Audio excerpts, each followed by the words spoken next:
దుమ్ముగా ఉంది भाई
అట్లా పోతే ఎట్లా పోతాం ఏ ఇంకా ఇస్తాను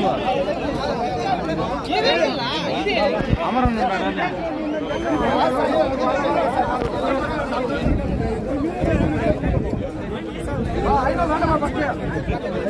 ఈ బండి కట్టు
వెహికల్ ఇక్కడ ఉంది సార్ అక్కడ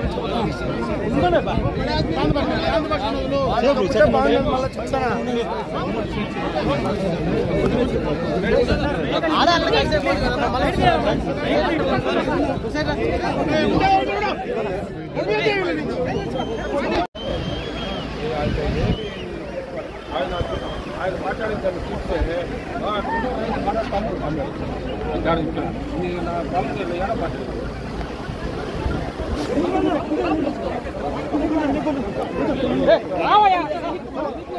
అర్థం చేసుకోవాలి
వెహికల్ ఇక్కడ ఉంది సార్ అక్కడ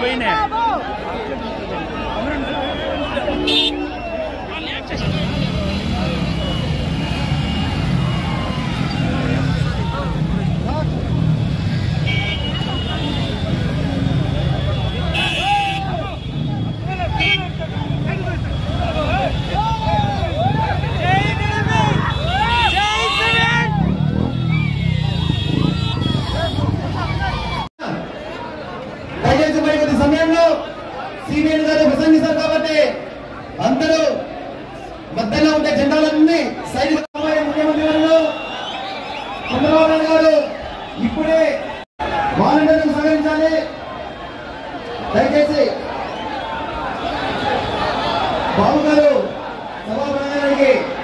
ఇచ్చేశారు. బాబు గారి నాయకత్వం, చంద్రబాబు గారి నాయకత్వం, చంద్రబాబు గారి నాయకత్వం.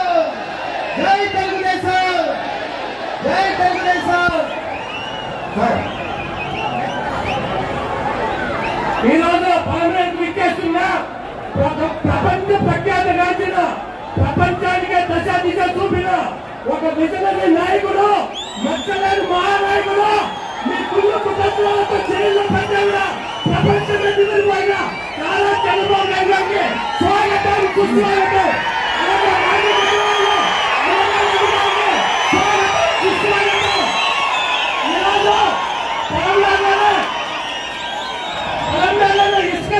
వేస్తే కూడా వాళ్ళతో జనవచ్చులాగా ప్రతి ఒక్కరికి స్వాగతం, సుస్వాగతం.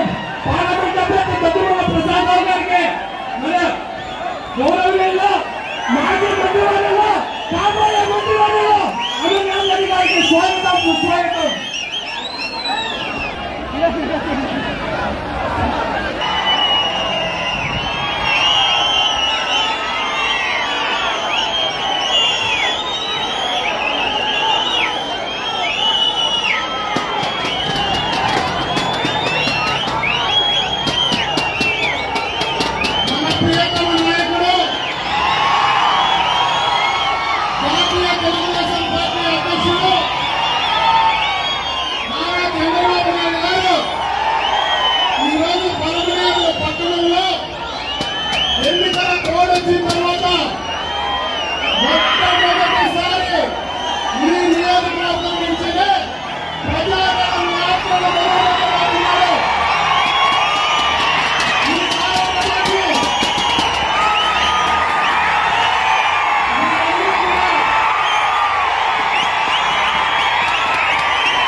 ప్రసాద్ రావు గారిని ఈ సమావేశాన్ని ఉద్దేశించి మాట్లాడమని చెప్పి నేను కోరుకుంటున్నా.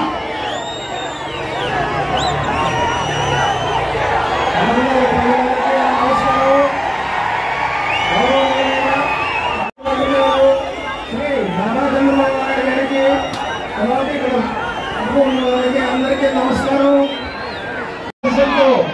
చిత్తూరు పార్లమెంట్ నియోజకవర్గానికి వచ్చాను. చిత్తూరు పార్లమెంట్ నియోజకవర్గ తెలుగుదేశం పార్టీ ఉమ్మడి అభ్యర్థి ప్రసాద్ రావు గారికి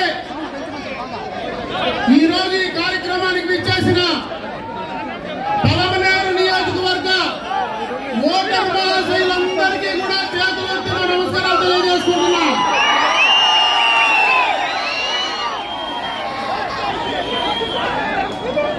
ఈ రోజు ఈ సమావేశం ద్వారా నేను మీకు 2-3 విషయాలు మాత్రమే సందర్భంగా మీ దృష్టికి తెచ్చే ప్రయత్నం చేస్తా.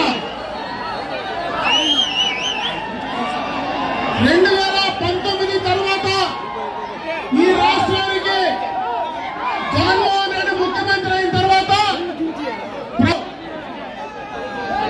ఎలాంటి మౌలిక సదుపాయాలన్నీ కూడా గతంలో కీర్తిశేషులు నందమూరి తారక రామారావు గారు, ఆ తర్వాత చంద్రబాబు నాయుడు గారి ద్వారానే ఈ నియోజకవర్గంలో అభివృద్ధి జరిగిందనేది వాస్తవం.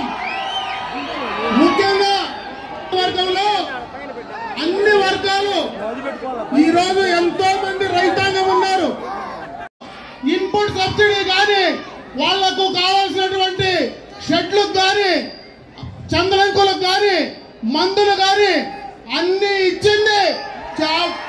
సెరికల్చర్ నాటడానికి కూడా ఉపాధి హామీ పథకం కింద ఇచ్చిన సందర్భంగా కూడా మీకు తెలియజేసుకుంటున్నా.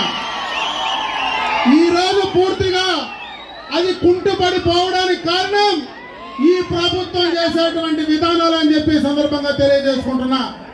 అవే కాదు, గత ప్రభుత్వంలో ఎన్నో కార్యక్రమాలు మన పెద్దలు ఈ నియోజకవర్గానికి ఇచ్చారు.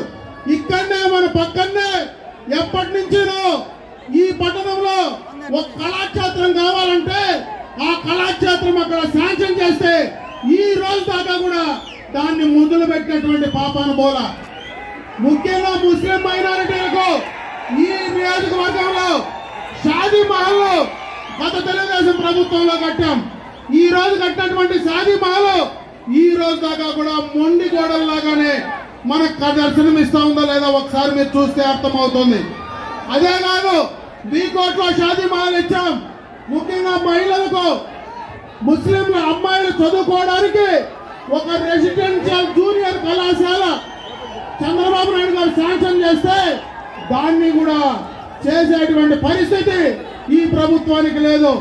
గత ప్రభుత్వంలోనే త్రాగునీటికి సంబంధించి సాగునీటికి సంబంధించి కైగల్ ప్రాజెక్ట్ ని శాంక్షన్ చేస్తే దాన్ని పట్టించుకున్న పాపం లేదు. ఈ పట్టణానికి త్రాగునీటికి సంబంధించి గంగన సరస్సు ఏదైతే స్టేజ్ 1 క్లియరెన్స్ ఇచ్చి ల్యాండ్ కూడా అలికేట్ చేస్తే దాన్ని కోల్డ్ స్టోరేజ్ లో మారేసినటువంటి సందర్భాన్ని గుర్తు చేస్తా ఉన్నా. గత ప్రభుత్వంలో ప్రతి గ్రామానికి లింక్ రోడ్లు ఇవ్వాలని ఎక్స్టర్నల్ ఎయిడెడ్ ప్రాజెక్ట్ కింద 139 కోట్ల రూపాయలు శాంక్షన్ చేస్తే అవి కూడా కోల్డ్ స్టోరేజ్ లో పడేసి చేసినటువంటి డబ్బులు ఇచ్చే పరిస్థితి లేదు. మొత్తం నియోజకవర్గంలో అన్ని పనులు నిలిచిపోయాయి. ముఖ్యంగా ఈ పట్టణంలో సిప్ అనే కార్యక్రమం ద్వారా 55 కోట్ల రూపాయలు శాంక్షన్ చేస్తే ఈ ప్రభుత్వం వచ్చిన తర్వాత దాన్ని కూడా వదిలేసినటువంటి పరిస్థితిని ఒకసారి గుర్తు చేస్తా ఉన్నా. అదే కాదు బీకోట్లో ఒక డిగ్రీ కళాశాల ఏదైతే శాంక్షన్ చేశామో దాన్ని కూడా ఈ రోజు పట్టించుకున్న పాపాలు లేదు. ఇక్కడనే టిడ్కో ఇల్లు 25,000 50,000 రూపాయలు లబ్ధిదారుల డిపాజిట్ కడితే అది కూడా ఈ రోజు దాన్ని పట్టించుకున్నటువంటి పరిస్థితి లేదు. మన పక్కనే బీసీలకు సంబంధించి ఒక భవనం ల్యాండ్ ఇస్తే దాన్ని కూడా పట్టించుకున్న పాపాలు లేదు. అంబేద్కర్ భవనాలకు కోటి రూపాయలు ఇక్కడ బీకోట్లో ఇస్తే దాన్ని కూడా పట్టించుకున్న పాపాలు లేదు. అన్ని కూడా ప్రజలకు ఉపయోగపడేటువంటి అన్ని కార్యక్రమాలు దాదాపు సీసీ రోడ్లు 100 కోట్లకు ఈ నియోజకవర్గంలో శాంక్షన్ చేస్తే అదే కాకుండా ఎస్సీ యాక్షన్ ఎస్డిపి అన్ని రకాలైనటువంటి ఫండ్స్ కింద ఇస్తే 100 కోట్ల రూపాయలు మరి ఈ ప్రభుత్వం వచ్చిన తర్వాత జీవోలు క్యాన్సిల్ చేసింది. ఇవన్నీ పనిచేస్తే తెలుగుదేశం పార్టీకి చంద్రబాబు నాయుడు గారికి మంచి పేరు వస్తుందనేటువంటి ఆలోచనతో అవన్నీ కూడా క్యాన్సిల్ చేయడం జరిగింది. నేను ఈరోజు మన పెద్దలు చంద్రబాబు నాయుడు గారిని ఈ నియోజకవర్గ ప్రజల తరఫున నేను ఒకటే కోరుకుంటున్నా. గత ప్రభుత్వంలో మీరు ఏవైతే శాంక్షన్ చేశారో ఏవైతే నియోజకవర్గానికి ఇచ్చారో అవన్నీ క్యాన్సిల్ చేసినవన్నీ కూడా అధికారంలోకి వచ్చిన వెంటనే అవన్నీ కూడా మళ్ళీ శాంక్షన్ చేసి మాకు ఇవ్వమని చెప్పి నేను ఈ సందర్భంగా కోరుకుంటున్నా. ఈరోజు చంద్రబాబు నాయుడు గారు నాకు ఇచ్చిన అవకాశం ద్వారా ఈ రోజు మనం బైపాస్ రోడ్ లో పోతే ఇక్కడనే ఒక ఆటో నగర్ ఉంది. బెంగళూరుకు పోతే ఆ దారిలో బ్రహ్మాండమైనటువంటి ఇండస్ట్రియల్కి సంబంధించినటువంటి హబ్బును అక్కడ మనం తయారు చేసుకున్నాం. ఇవన్నీ కూడా చంద్రబాబు నాయుడు గారి ఆలోచన ముందు చూపుతోనే మనం అన్ని కూడా చేసుకున్నాం. ఇంకొక పక్క ముఖ్యంగా మైనారిటీస్ కు ఒక విషయం చెప్పాలా. ఎందుకంటే తెలుగుదేశం పార్టీ ఒక సెక్యులర్ పార్టీ. ఆ రోజు మరి ఎన్టీ రామారావు గారు కానీ చంద్రబాబు నాయుడు గారు కానీ ఎప్పుడు అధికారంలో ఉన్న సెక్యులర్ పార్టీగా సెక్యులరిజం ముందుకు వెళ్తా ఉన్నారు. అదే లౌకికవాదంతో ముందుకు వెళ్తా ఉన్నారు. ఈ రోజు ఎవరూ కూడా ఈ నియోజకవర్గంలో మీ అందరినీ కూడా కాపాడుకోవడానికి గతంలో ప్రభుత్వంలో మేము మైనారిటీస్ ఎన్నో కార్యక్రమాలు చేశాం. ఇక్కడనే మరి అటు ముస్లింలు కానీ క్రిస్టియన్లు కానీ వాళ్ళకు సంబంధించినటువంటి అన్ని కార్యక్రమాలు చేశాం. ఖచ్చితంగా కూడా రేపు మళ్ళా అధికారం వచ్చిన తర్వాత అటు ముస్లింలకు క్రిస్టియన్లకు మైనారిటీలకు ఎక్కడ ఇబ్బంది లేకుండా అన్ని చేయడానికి మేము సిద్ధంగా ఉన్నాం. మీరు అమర్నాథ్ రెడ్డి గారు నాకు ఓటేయండి. ఖచ్చితంగా నేను మీకు వెంటుండి మిమ్మల్ని కాపాడుకునేటువంటి పరిస్థితి నేను చేస్తానని చెప్పి ఈ సందర్భంగా మీ అందరి దృష్టికి తీసుకొస్తూ ఎక్కువ సమయం మళ్ళా మాట్లాడతాను. ఈ రోజు ఈ కార్యక్రమాన్ని ఉద్దేశించి పెద్దలు జాతి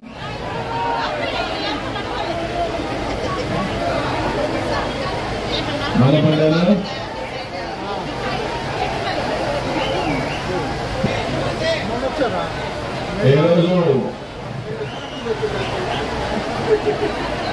ప్రజాగలం వినపడలేదా? సమస్య ఉంది. ఇప్పుడు ఈ మైక్ అడ్జస్ట్ చేసుకోవాలి.